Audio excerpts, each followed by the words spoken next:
آداب، خبروں کے ساتھ میں احمد رضا۔ حج پر جانے کے لیے درخواست دینے کا آغاز ہو چکا ہے۔ مسافروں کو سفر حج کے لیے 10 مارچ تک اپنی درخواستیں دینے کا کام مکمل کرنا ہوگا۔ اتر پردیش ریاستی حج کمیٹی نے سال 2023 کے لیے حج فارم جمع کرنے کی آخری تاریخ طے کرنے کے ساتھ ساتھ مختلف رہنمائی خطوط جاری کیے ہیں۔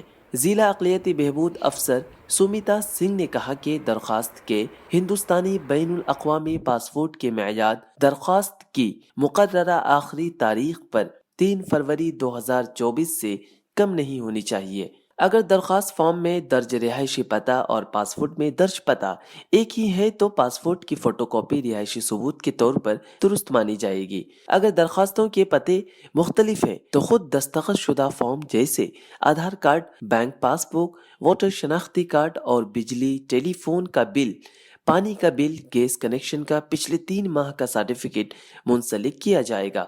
اسی طرح اسے ویب سائٹ پر بھی اپلوڈ کرنا ہوگا۔ درخواست کے لیے کووڈ ویکسین کا ہونا لازمی ہے۔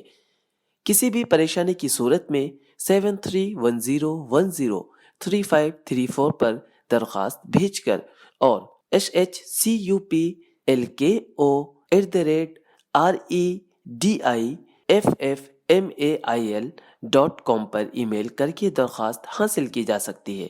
ڈسٹرکٹ حج ٹرینر اور سابق اسسٹنٹ حج آفیسر ڈاکٹر ذوالفقار نے کہا کہ حج اسلام کے 5 ارکان میں سے آخری اور اہم ترین ستون ہے، جس کے مطابق جس شخص پر زکوٰۃ فرض ہے اس پر حج بھی فرض ہے۔